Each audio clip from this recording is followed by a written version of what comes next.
Good afternoon, everyone. As you know, this is Friday afternoon of the 6th MAS Summit, and we have a series of heavy hitters ahead of us, including a conversation with two of our most visionary regional leaders, Senators Schumer and Booker. To begin this incredible lineup, it is my great honor to introduce our next keynote speaker, who is also our speaker with a capital S, the Honorable Melissa Mark-Viverito. Raised in San Juan, Puerto Rico, and representing El Barrio in the South Bronx, Speaker Mark-Viverito, all right, shout it out, is our first Latina citywide elected official in New York history. She came to public service after more than a decade as a grassroots activist in East Harlem and has brought that drive, vision, and focus on community engagement to her role as one of our city's foremost elected representatives. Described by the New York Times as a city councilwoman not afraid to take on inequality, she is the perfect voice to kick off our sessions this afternoon on the Just and Equitable City. Please welcome Speaker Mark-Viverito.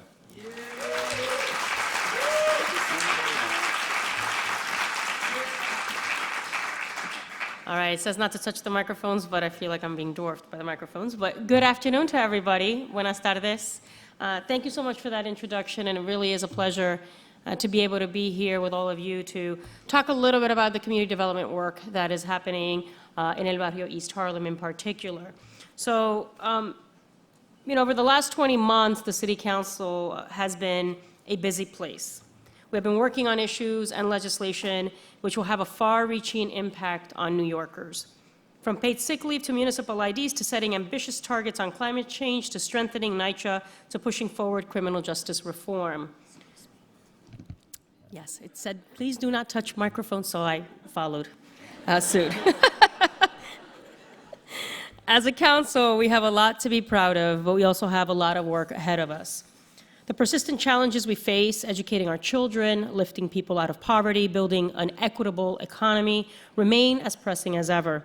So how do we take these issues on at the neighborhood scale? A little bit of history here is helpful, and there are few better places to understand the history of planning than my district, which includes much of East Harlem and the South Bronx. From urban renewal to historic disinvestments to experimentation in social service delivery, these neighborhoods, for better and worse, have been the places policymakers have tested different approaches. In the 1920s and 30s, the condition of tenements focused planners' attention on East Harlem and South Bronx neighborhoods, and they became the prime target for federal slum clearance. Starting in the 1930s, the NYCHA, New York City Housing Authority, began demolishing large portions of these neighborhoods, and many of the blocks where we see NYCHA developments today were once the site of tenement buildings from the 19th and early 20th centuries. In response to urban renewal and the systemic disinvestment in our neighborhoods, a committed network of organizations and individuals stepped up to assume greater control over the future of their neighborhood. Much like park conservancies and business improvement districts, local nonprofits helped fill a much-needed void created when public sector budgets were being slashed. The arc of community development work, from improving life in very crowded tenement neighborhoods to addressing the challenges of urban renewal to taking on wide-scale abandonment, has always been about adapting to the unique challenges of the times. So what's next? I think we need to be as focused on supporting neighborhood economies, reinvesting in schools and open space, and creating room for social service and cultural organizations as we are in housing production. Few people understand this perspective better than council members. In any given day, council members grapple with how to improve educational outcomes in a local school or make a park safer for kids or help a small business navigate government. We don't see the world in terms of disciplines. We see neighborhoods in all of their complexity and specificity every day.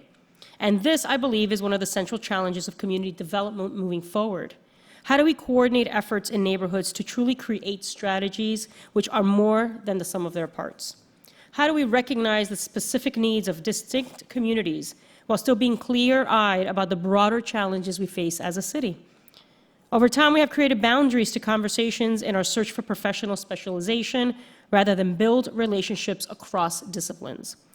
Parks issues are settled in one place, transportation in another, and workforce development in different place entirely. Human capital in one place and physical capital in another. But for people living in these communities, these issues are all just part of daily life. How effectively we reintegrate our work and start to communicate across disciplines, from public safety to education to economic development, will determine a great deal about how effective we are at tackling our toughest challenges.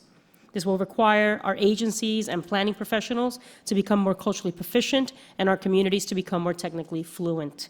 Neither of these are easy tasks.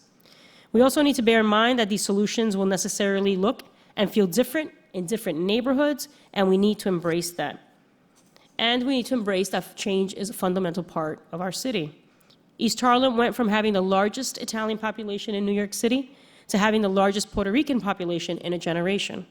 So we need to continue to find space to welcome others into this city, but do it in a way that acknowledges and celebrates the community that is already there. This is the kind of approach I'm pursuing with my community in East Harlem and the South Bronx.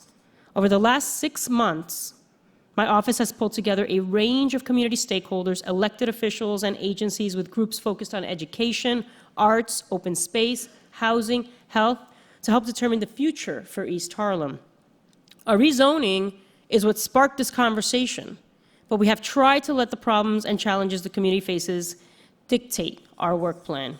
We have had countless meetings to get as much input and feedback as we can, and by the end of the year, I look forward to sharing our recommendations. And this is all happening without even an application having been submitted to city planning, so we're being very proactive in our approach.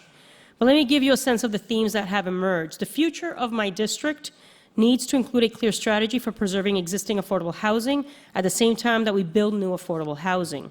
We need to protect and grow our cultural history and support the places and people which will shape its cultural future. We need to create opportunities for small businesses to thrive, and we need to focus on the development of people and buildings. All of this will require much more coordination than the traditional planning process, but I'm committed to seeing that through. And this is really my vision for governance across a range of issues, from budgeting to legislation to planning, asking and expecting communities to step up to the challenge of making hard decisions and creating the room for them to be partners in crafting an agenda. In addition to a lot of work, this approach means seeing substantive conflict and debate as essential to the well-being of cities. New challenges will require us to rework our ideas, but if we're really going to get at the root challenges we face, we will need to stretch ourselves and not be afraid of taking these risks. I hope everyone has a great afternoon and returns to your work with a renewed sense of optimism about what can be accomplished. Muchas gracias. Thank you.